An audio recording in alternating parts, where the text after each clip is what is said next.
Come, people of God, come seeking the Lord and His strength. Come together in unity, seeking His presence continually.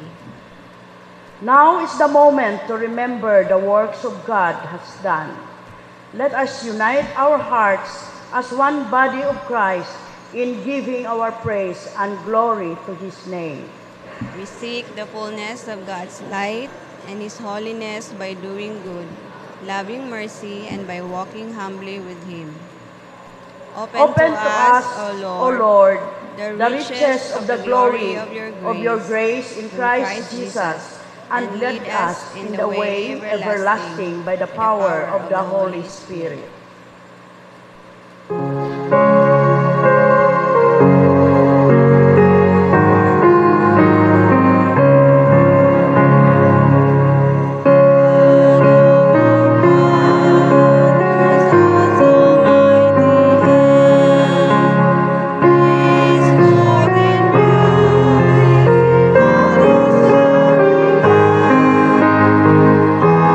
Shining host,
Lord our God, we thank you for this beautiful day as we gather together to give you thanks and praise your goodness.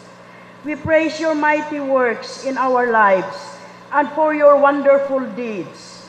Your power is limitless. Your wisdom is unparalleled. Your grace overwhelming. Your love is never failing. You promise that you will never leave us or forsake us. As we celebrate today the CWA Sunday, we pray that you will fill our hearts and minds and our souls. Transform us, Lord, and make us move like you. Let us worship God in spirit and in truth. Through Jesus Christ our Lord. Amen.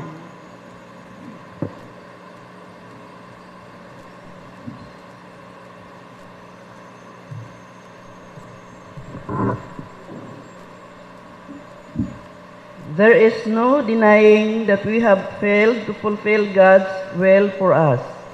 We have gone off after our own goals.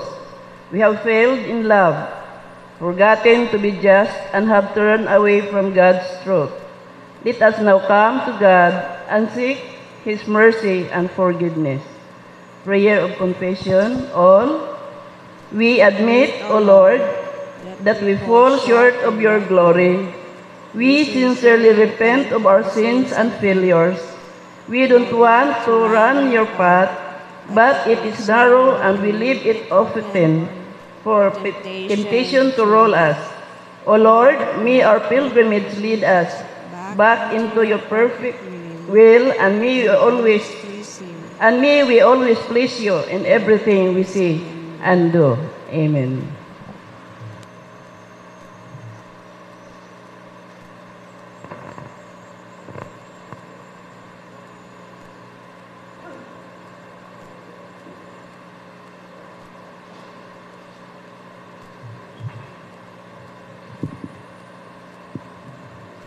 Though we are sinners and repeatedly sin, the Lord is forgiving and loving, and that is why His love is grace. Let us receive the grace of God's forgiveness of our sins.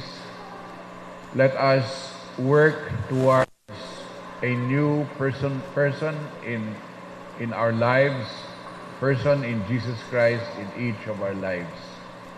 Bless us as we receive the forgiveness and assurance of pardon of our sins. Amen.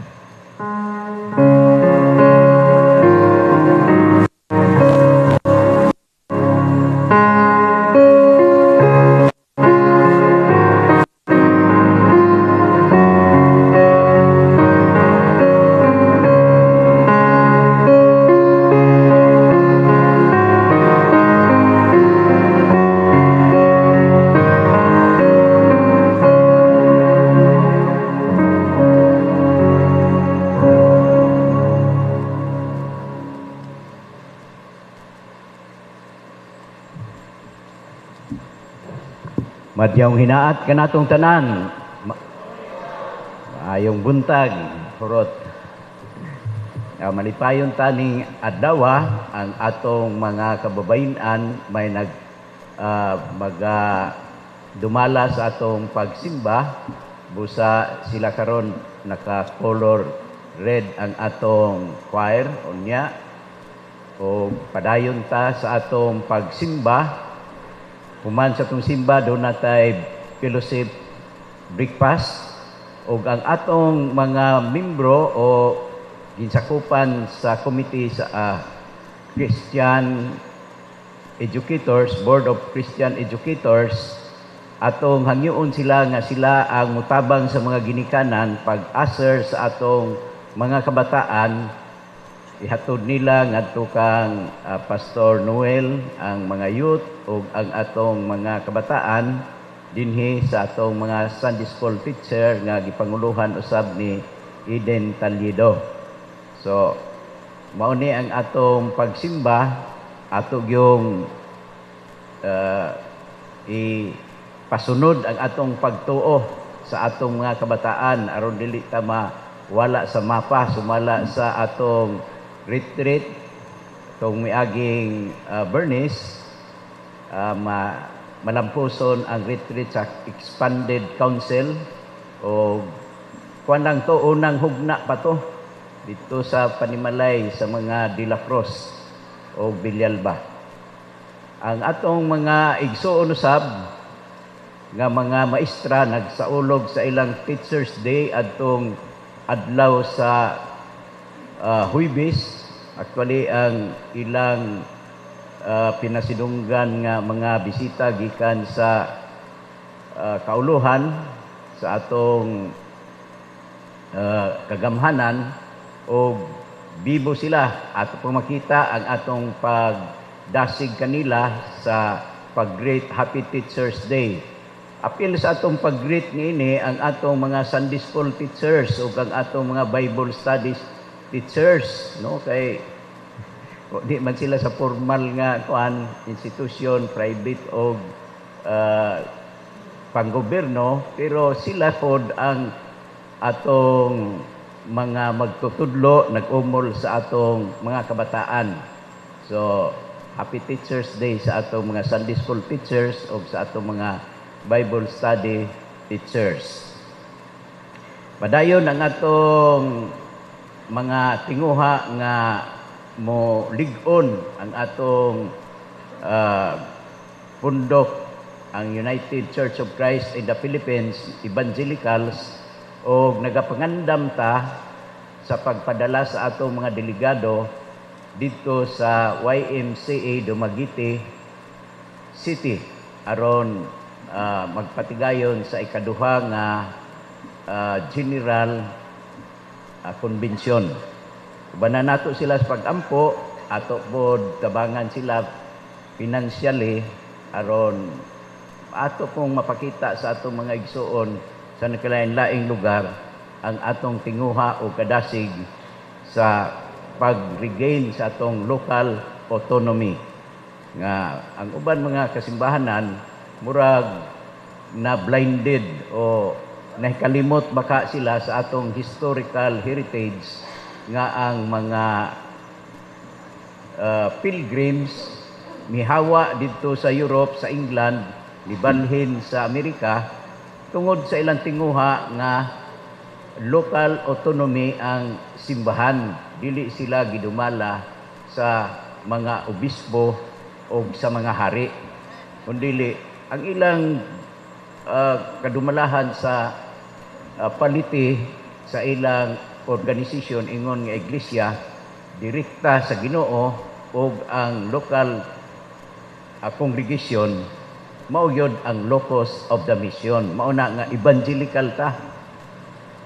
So niining kabuntagon atong gi pasidunggan ang atong mga igsuon nga nagsaulog sa ilang adlaw na tawhan, miduyog kita kanila, si Joyce Arian Jane Estrada, si Crisandre Llanos, Wilihada B. Ciro, Jonathan Baclay Jr., Joshua Roy Sanchez, Fred Gabriel Joels Miro, napat nga liuban nga wala pa masulat dinhi, ato silang agdahon nga mag-update sa atong church profile. Ato pong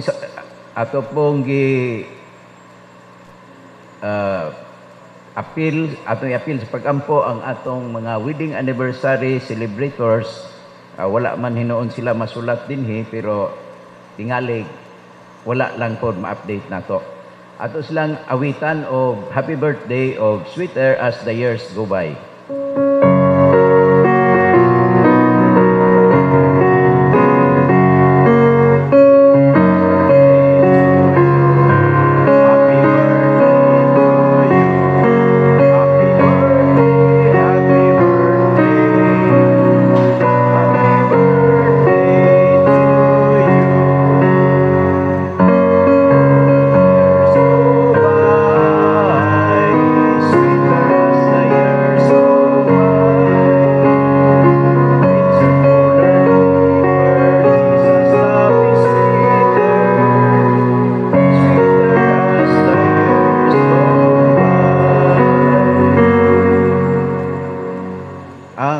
panudlanan sa miaging simana tungod sa pagkamatinud-anon sa ato mga kaigsuunan, nakatigom kita og 42,537. So atong palakpakan ang Ginoo sa atong pagkamasibuton. Dako-dako po dinoon ang atong nagasto sa 60,781.77, pero murag na late lang ni pag-post nga expenses ning uban nga moingon ta uy deficit man ta, pero sa matag adlaw ato hinoong nakita nga nagauswag ang atong panudlanan. Ato pong nasinati ang atong mga igsuon nga sa group to ila nang sila na nanghusog by groupings ang atong kining pag-prepare sa breakfast fellowship nga panginahanglan. So ikaduha karon, ikatulo, ikaupat, hopefully nga sa pagsaulog nato karong 29, mas bibo ang atong buhaton kay ang upat ka grupo mao na may magtabang sa atong church anniversary celebration nga nianang adlaw usab atong gikahinaman nga ang magdala sa mensahe ang atong pastor mao'y pinaka kuang gyud pagsugod na ani nga simbahan si Reverend Prudencio Plaza. Kini-kining bag-ong nga simbahan gikan nasunog gitukod ning dako nga simbahan, siya pod toy nagpasiugda pagtukod niini. So anda mo nato ay dili pa ato pa di ay ipahibalo ang atong mga kaigsuonan nga gikinahanglan ang atong mga pag-ampo. Si Gloria kita naman nato uban nato og simba ato gyapon ubanan sa pag-ampo. Si Engineer Hidi Sumalpong naa gyapon ni anak nga kahimtang si Nong Roy Sanchez, Juliet Adlawan, Rachel Jen Bertoldo, Danilo Dayan, Virgilio Codira, Lucita Cansancio dito ni sa Silad Mahugani, o ang kapikas sa atong council chairperson si Girly Salyakay, operahan siya sa iyang uterus. Kini og uban pa nato nga mga kaigsuonan atong ipadangat sa pag-ampo.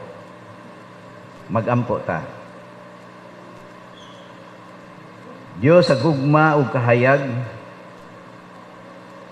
nining adlaw uban sa kalipay kami nagahunong sa among mga gimbuhaton ug sayo sa buntag kami nagapamalandong sa tanan kahibulungan nga mga paagi diin ang among kinabuhi natugob sa kalipay o kami padayon sa pagpasalamat. Nasayod kami Ginoo nga ikaw mao ang hinungdan niining tanan, ingon nga ikaw ang tinubdan sa kinabuhi ug nagasangkap sa among panginahanglan, nagahatag kanamo sa tanang emosyon o pagbati aron ang pagkinabuhi hingpit namo nga masinati. Dalaygon ikaw o Dios nga nagahatag kanamo sa pag-ila nga aduna kami mga gimbuhaton ug kung kami magatuman sa among mga responsibilidad amo usab matagamtaman ang katagbawan ug kami nagamapasalamaton. Nagapasalamat kami Ginoo sa imong mga kaanakan nga nagalantaw sa gimbuhaton sa iglesia ug busa ilang gipatahom ug gipahiluna ang church pastor's office ug kini maoy among kalipay tungod kay amo manggibati ang ilang gugma nga naga matinud-anon sa ilang mga buhat. Padayon ang among pag-ampo Ginoo alang sa nagkalain-lain nga mga relasyon, mga gugma nga among gipakig-ambit ngadto sa panimalay, sa mga pagtagad sa mga higala, sa mga nagkalain-lain nga mga pundok nga diin ang matag usa kanamo nahimong kabahin ug busa kami mapasalamaton kanimo. Mga kaigsuuna namo nga nagasaulog sa ilang mga adlaw nga natawhan ug mga wedding anniversary celebration karon adlaw ug niining umaabot nga adlaw sa semana. Hatagi sila sa panalangin sa madagayaon nga pagkinabuhi diha sa kalipay, himsog nga panglawas og ila kining ipakig-ambit dili lamang sa ilang panimalay og kahigalaan apan ngadto kanimo nga ikaw nagapadagaya sa panalangin kanila. Padala kami Ginoo sa lihok buhat sa kaluoy ngadto sa mga nagkalain-laing suok sa maabot sa among mga tiil sa pagpangalagad aron ang kalinaw og gugma among mapadangat sa pagpakaon sa gigutom, paghatag og pahulayan ang walay mga panimalay sa paghikap ug pagampo sa mga masakiton, ang paghatag o among Ginoo bisan sa among mapangandoy nga makabaton og kabulahanan, kaayuhan kadtong napiktuhan sa init ug kalit nga ulan busa aduna sila'y ubo ug sipon. Padayon kami nagampo Ginoo nga ikaw magaayo kang Gloria Monoy, Hidi Sumalpong, Roy Sanchez, Juliet Adlawan, Rachel Jen Bertoldo, Danilo Dayan, tuwa sa ICU USA, si Virgilio Codira, si Losita Cansancio, og bisan pa kanamo nga nagalakaw-lakaw apan adunay gidaladala nga mga balatian, ikaw magahikap og padayon nga magaayo kanamong tanan. Padayon ang among pag-ampo Ginoo nining bulan sa Oktubre nga magahandom sa among mga kaigsuunan nga mga lumad ang mga matinud-anon nga piniyalan sa imong kabuhatan ug busa padayon kami nagtagamtam sa limpyo nga mga hangin ug limpyo nga tubig mainom. Tabangi sila Ginoo diha sa pagdumala sa ilang mga ancestral domain nga dili in town sila mapihig sa ilang mga katungod. Pahinumdumi usab kami Ginoo nga magabisita ni adtong nabilanggo. Pisikal nga pagkabilanggo o nabilanggo sila sa dili maayong mga kinaiya o dautan nga mga bisyo. Og padayon usab kami Ginoo nga welcome ni adtong mga estranyo niini nga dapit nga nagakinahanglan sa pag-abi-abi o pag-amuma.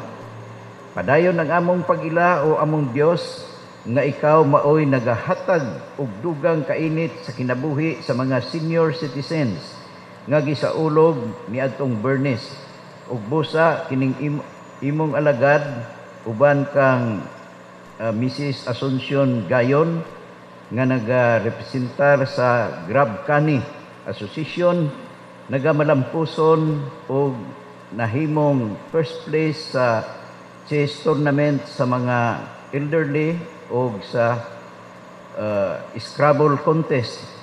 Daghan pa ang mga kahigayunan nga ang mga senior citizens na amuma pinaagi sa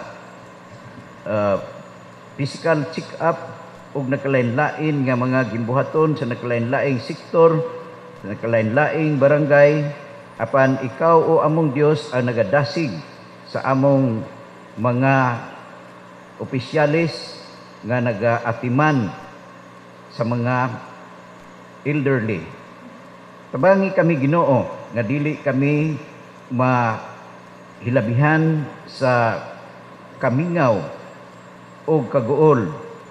Ilabi na niining pipila ka mga higayon nga among nabati sa mga balita nga aduna na usay mga pipila nga mga kabatan-unan nga nagapadayon sa pag-abuso sa druga.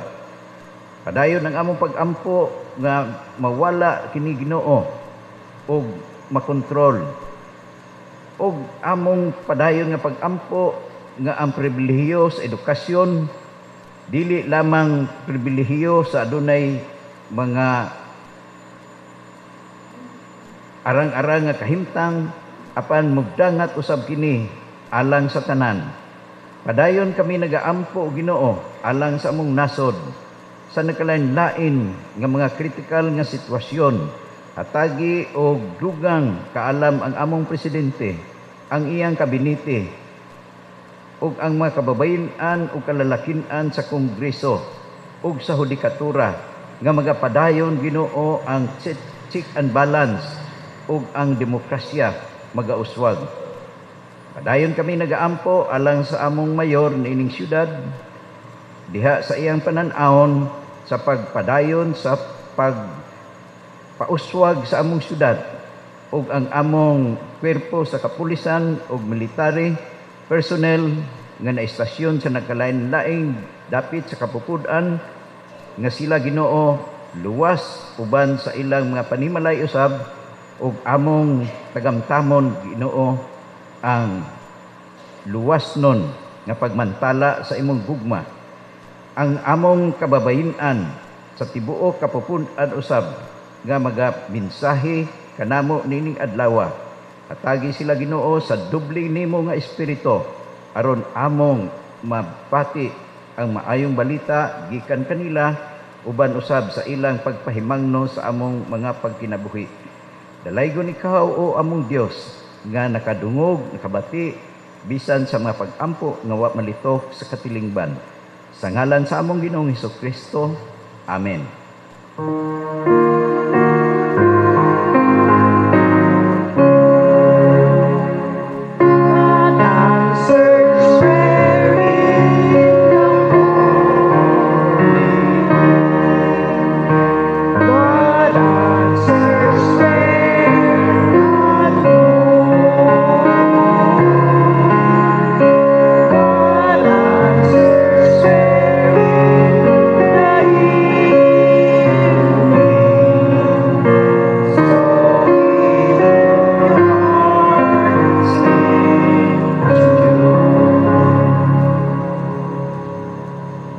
Proclamation of God's Word.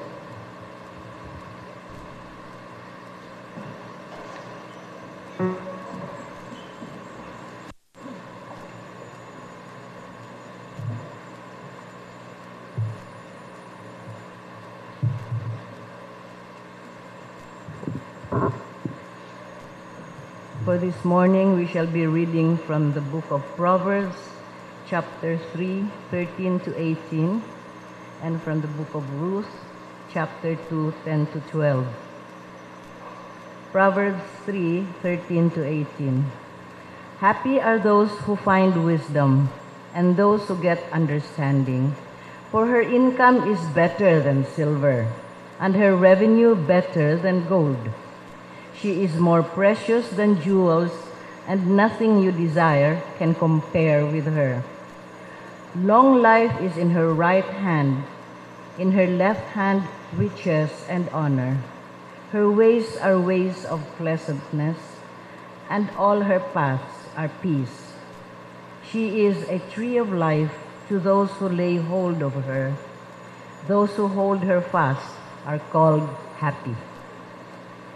And from the book of Ruth, chapter 2, verses 10 to 12.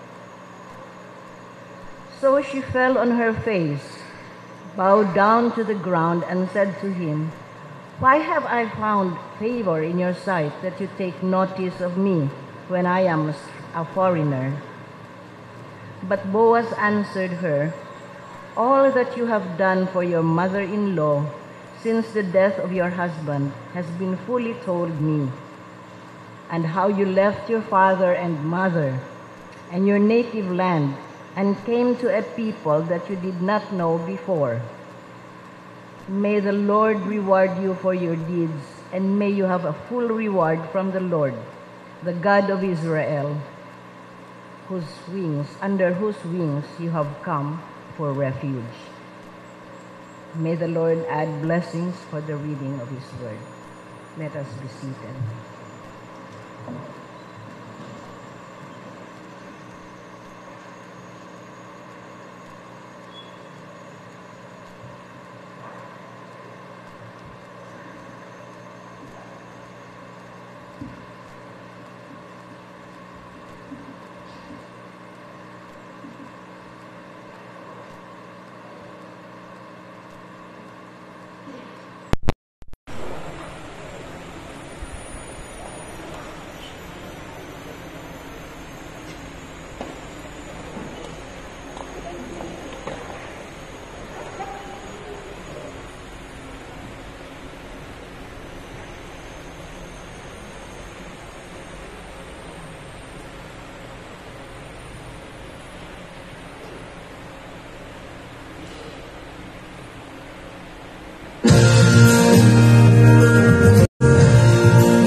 natong tanan.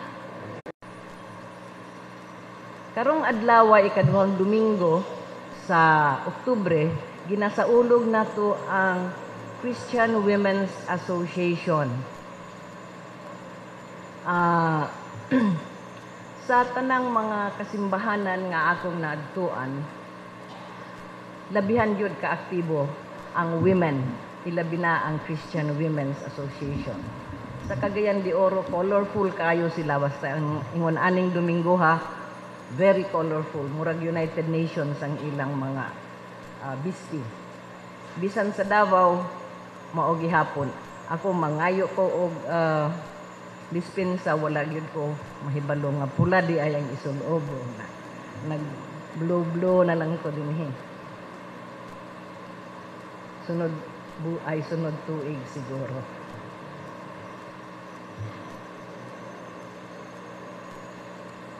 Ang Christian Women's Association dugay na gyud ni siya nga natukod sa atong mga iglesia. In fact, ang mga Women's Association sa nagkalain-laing mga iglesia, nag-una na siya sa pagkatukod before sa Christian Women's Association at the as a national association. Before that, doon na mga kapunungan sa mga kababayinan dito sa Northern Luzon, Ilocano man tong ilang ngalan, wa nako nasulat. Doon na pod sila sa Southern Luzon. Sa Visayas ug sa Mindanao, ang tawag sa Christian Women's Association ni adto Dorcas. And we know who Dorcas is, no? Sa Biblia.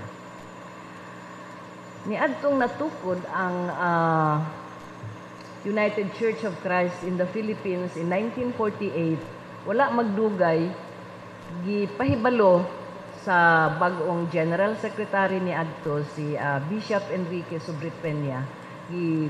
Tigom niya ang mga leaders sa kababayenaan ni adning nagka-lain-lain nga mga jurisdictions, and from Visayas and Mindanao, si Mrs. Eleuteria Rodriguez, ang the best half of Bishop Rodriguez, maoy nag-appeal dito sa meeting sa ilang pagtukod sa Christian Women's Association. Mauna nga niadtong ilang panag-uban na decided nga dunay usa ka Sunday nga itaganag yun sa pag-celebrate sa Christian Women's Association. The participation of Christian women in every church is but a sign, a small sign of the evangelical and the congregational character of our church. Sa uban mga simbahan, medyo hinay ang participation sa kababayenan in the sense nga dako kay tingog ang mga laki. Diri sa ato, di lang ko moingon nga dakog tingog ang mga kababayenan. Moingon lang ko nga patas-patas ra. Ang active participation sa women is matched by the active participation of our men. Atong palakpakan ang men and women.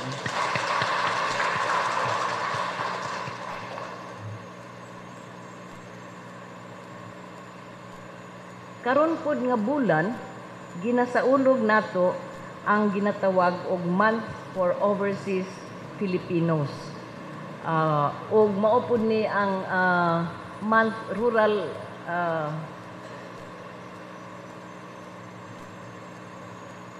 kining pag sa ulog pod sa o pag ila sa mga atong igsuon nga tribal Filipinos. I used to work with tribal Filipinos, pero sa pagkakaron gitagaan nako og mas dakong pabor ang pag celebrate sa overseas Filipinos. Siguro akong bias tungod kay aktibo man ko nagatrabaho sa mga overseas Filipino women. It is therefore it is my big honor and privilege karong buntag to share with you a message about the women in the Bible and the women of today. The women particularly who work as foreigners in countries other than their own.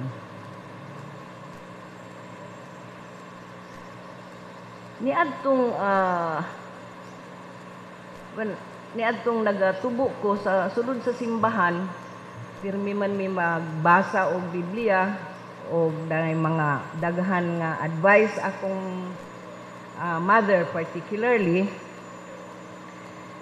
I found a lot of issues about how women were portrayed sa Bible. Labi na dito sa New Testament, sa letter ni St. Paul, where he has asked the women to obey the men, being the head of the household. He says that women must submit to the men, the wives submit to the husbands.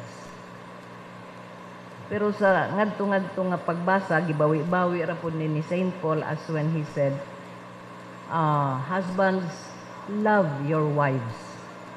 And gidescribe niya unsaon pagpangga sa mga bana ang ilang mga asawa.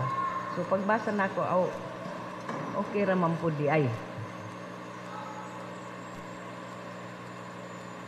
It is the rereading of the Bible, sa binalik-balik na pagbasa sa Biblia, dinha nako nakita ang remarkable characters jumping out of the Bible who were women. O ginagmay nga feminist theology nga basa-basa po, nakita nako nga there is a way of looking and reading at the Bible from a woman's perspective. Kung basahon lang nato on the surface, ang Bible nagaingon nga naidaghan mga babae, usually dames, kaning patriarchal nga kuan nga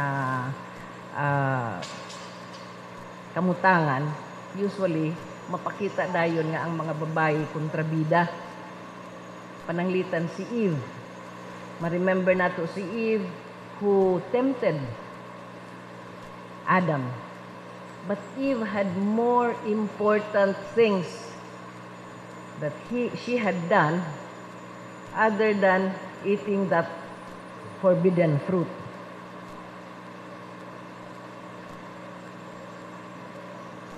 Si Hagar,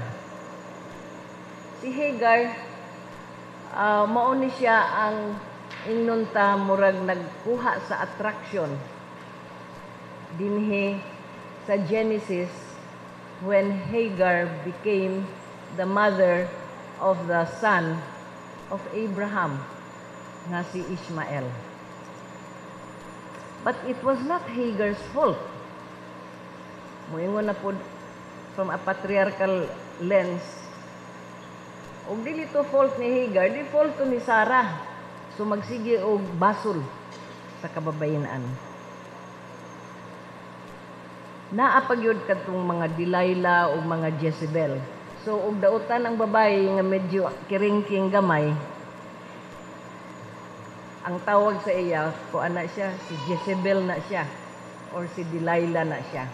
So, kana mo'y images of women nga atong makita. But, we will be surprised, you will be surprised, nga, og atong tan-awon, og basahon ang genealogy ni Jesus, colorful kaayo ang iyang kagikan. Kinsa man ang mga ancestors ni Jesus nga mga babae. The first one that was mentioned was si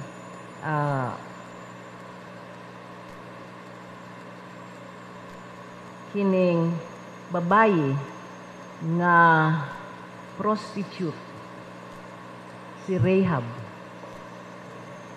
who saved the Israelite spies nga nangadto sa Canaan.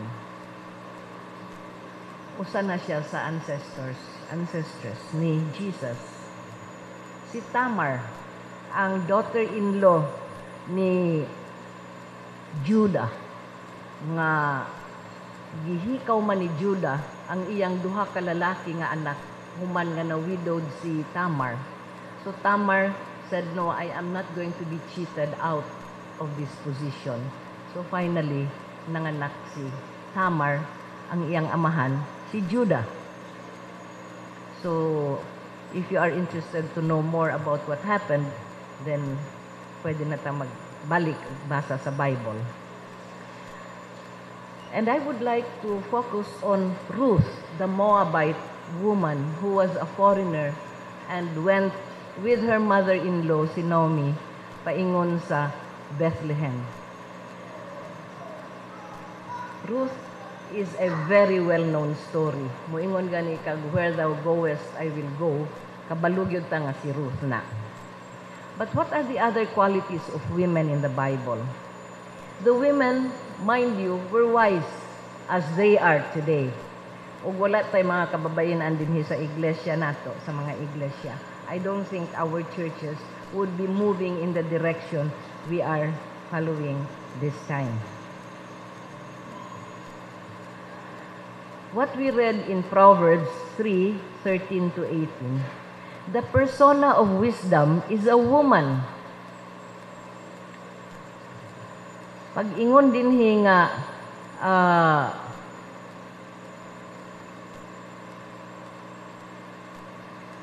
happy are those who find wisdom and those who get understanding, for her income is better than silver, dili his income, and her revenue better than gold. She is more precious than jewels. She, it's not a he.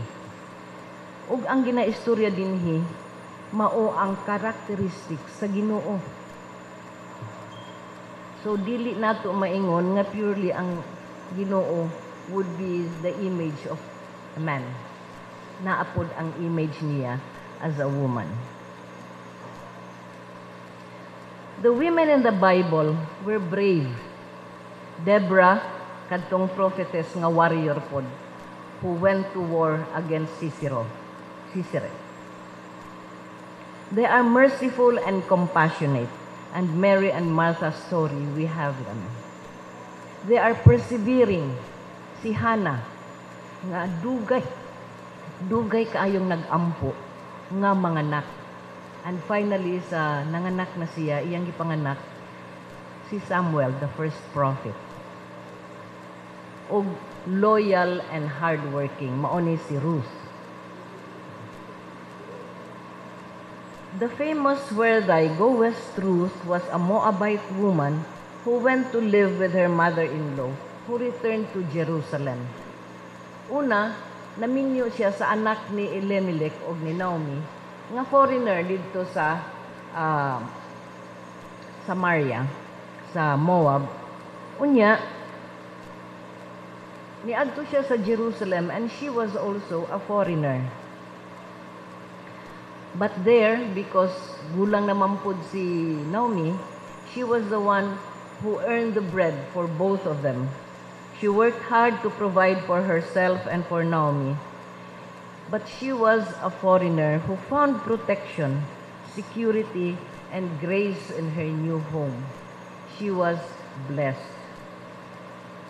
This is the story of Ruth, the Moabite woman, a foreigner, working hard for the living of her and her mother-in-law. Now let me talk about the new Ruth. Sa pagkakaroon, daghan kaayong mga bagong Ruth nga niya sa atong katilingban. Kahibaluman ta nga we have, I'm sure, kaila mo og 1 or 2 or more nga migrant workers. Taas ko no ang kamot sa kadtong dunay kaila nga nagtrabaho sa abroad.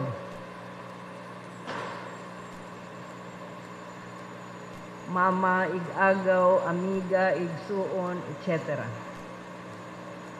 Did you know that the Philippines is the most unique country of origin of migrant workers? Why? Because only Filipinos are found in more than 150 countries of destination. Dili pareho sa Meksikano. Ang Meksikano, although they are more, tuara sila sa Amerika o sa Canada.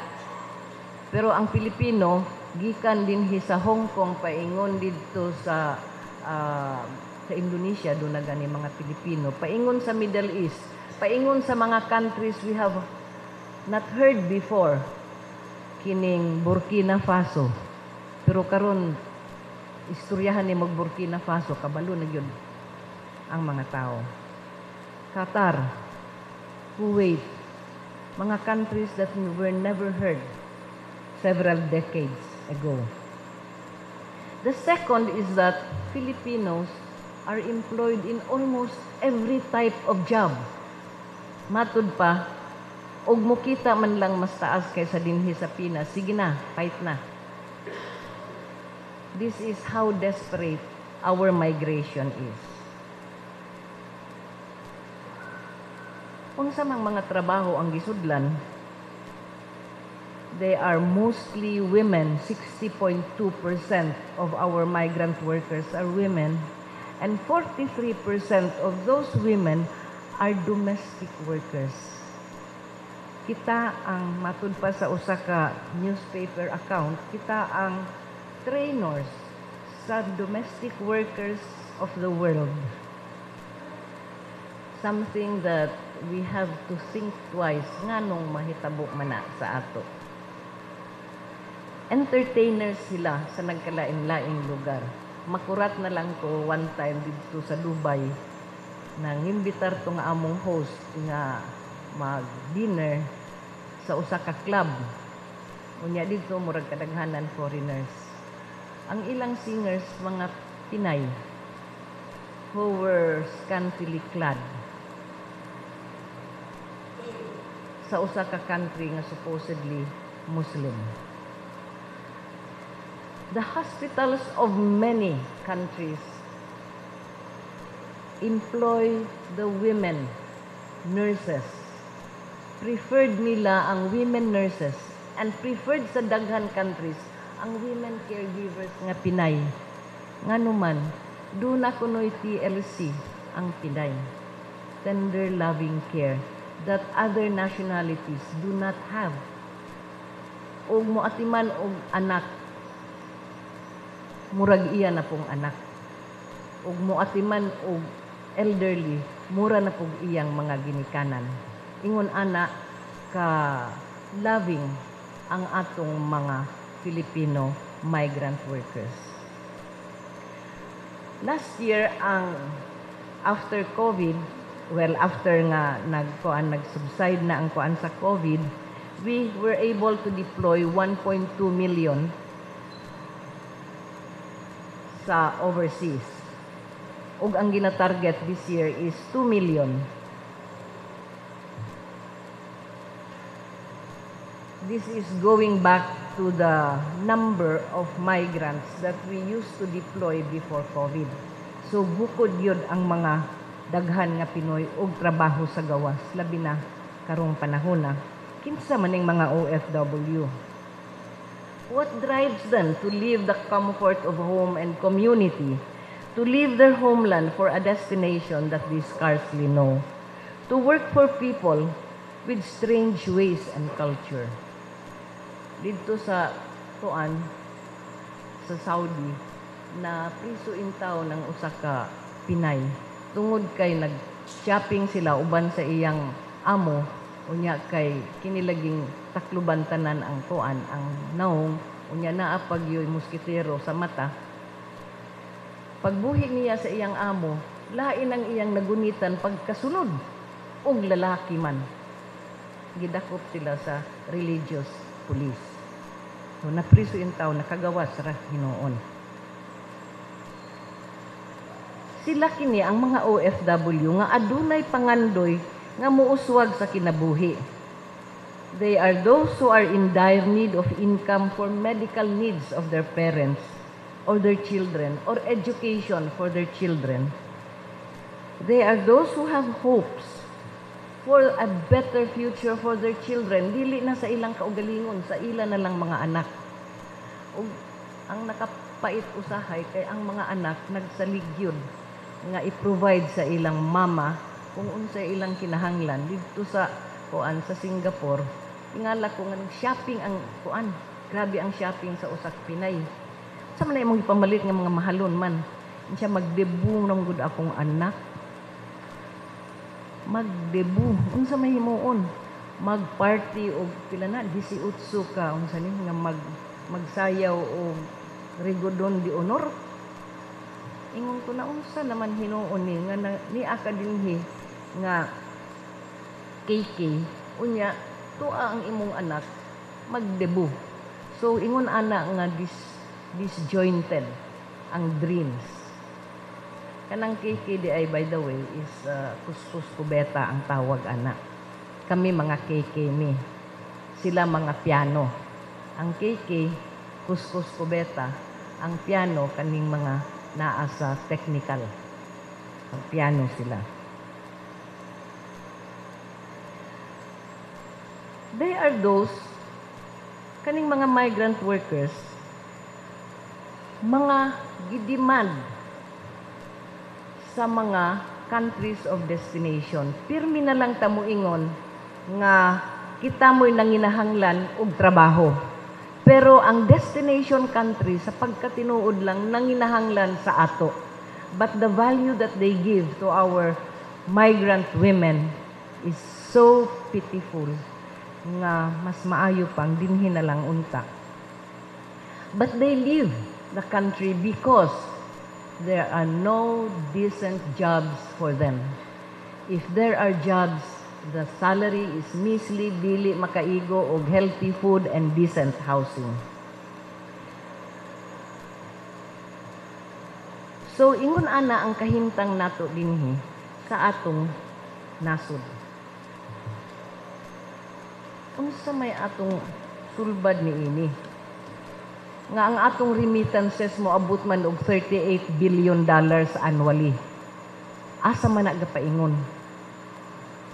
Pag-abot sa kwarta, ibayad sa eskwelahan, ang kanang bayad mo adto sa sweldo sa mga tao sa eskwelahan, maestra, mga workers, mo adto na sa tindera nga palitan og pagkaon so that money circulates in the country and supports the needs of more people than just the family of the migrant worker. Akong madumduman karon ang usa ka istorya na dito sa airport sa Netherlands. Nakauban ako ang usa ka medyo tiguang na bata-bata pa ko ni adto, sorry. Nga laki.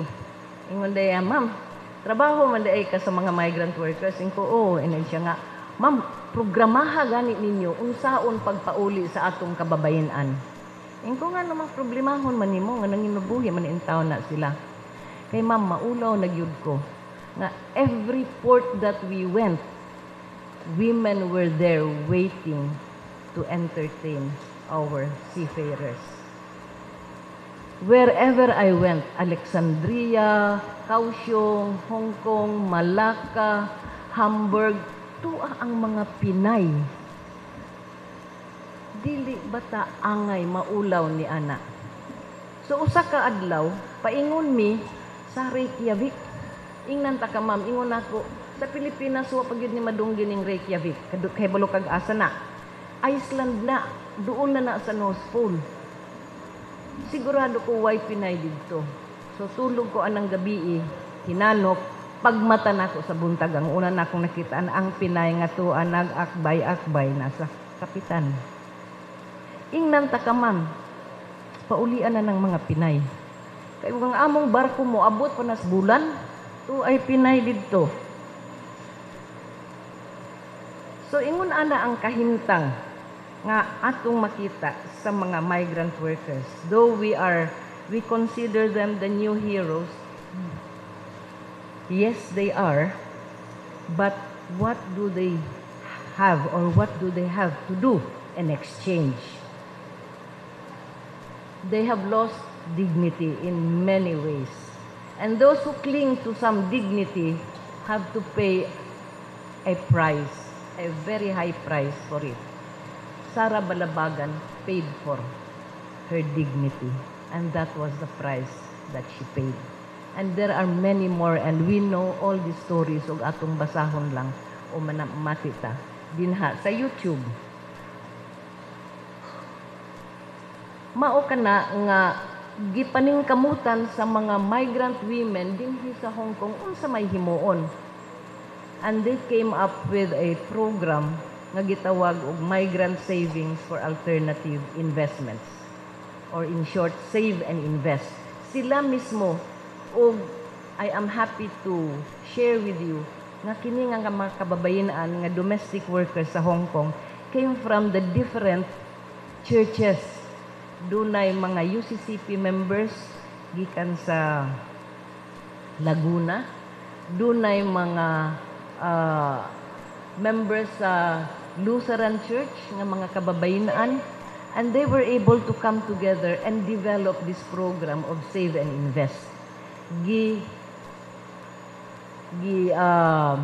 Kuha na karon sa OWA o sa Department of Migrant Workers, ila na nang gigamit to encourage the women to prepare for their life and prepare for their coming home. And recently, the International Organization for Migration will be launching the Save and Invest training as a part of their financial literacy program, aron nga dili magdugay ang atong mga kababayenan sa gawas. So while they keep our economy going, while they keep their families fed and clothed, we have to remember nga pareho ni Ruth, they had to work so hard and they have to pay a high price for their work abroad.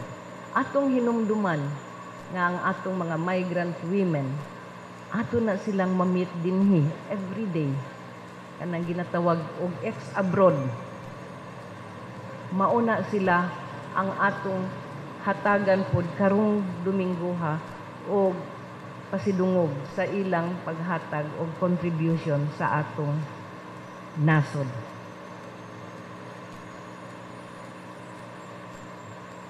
Ugma magsugod ang training ni ining IOM for financial literacy.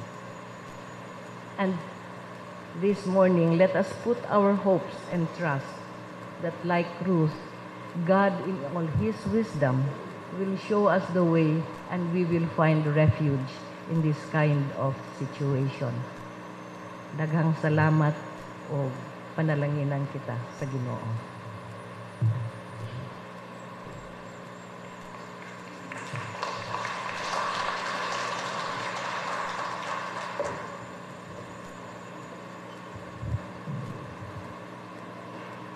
Do not lay up for yourselves treasures on earth, where moth and rust destroy, and where thieves break in and steal.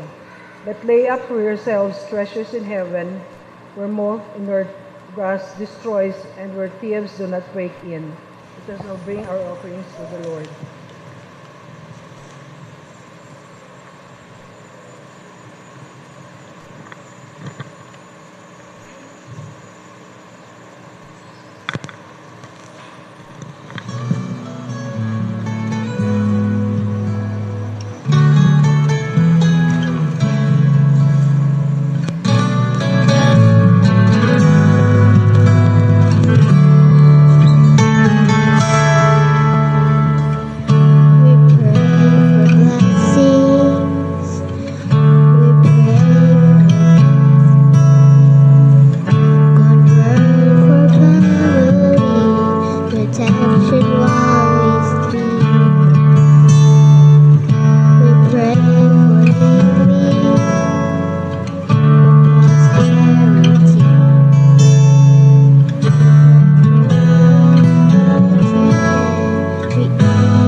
What if your blessings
come through? What if your healing comes through tears? What if the days and sleepless nights are worth it takes to know your name? What if drop of this life, all your mercies in the sky?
So much for this continued blessings you showered upon each one of us.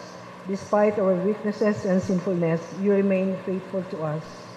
We bring you back these offerings, and may this be acceptable in your sight. Through Christ we pray. Amen.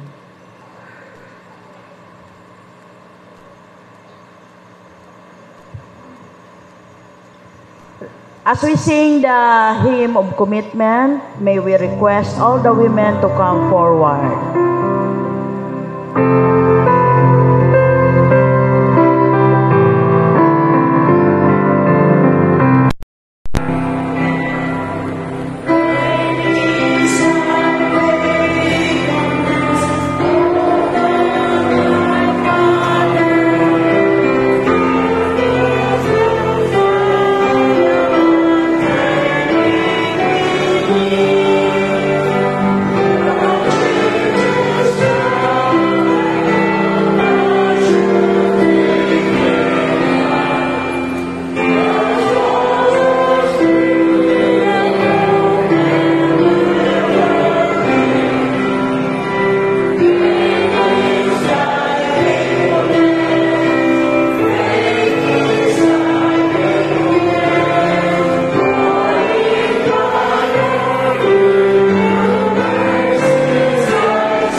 Almighty God, we give thanks to you for all the faithful Christian women in our lives from the start.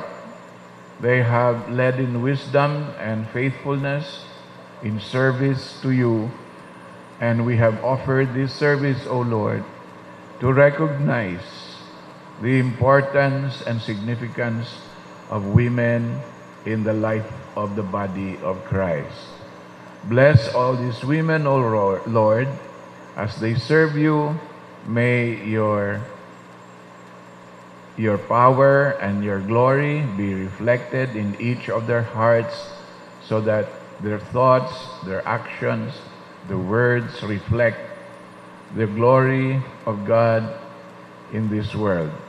Bless all of them, O Lord, we pray. And now may the grace of our Almighty and Creator God, of Jesus Christ, who offered now and evermore. Amen.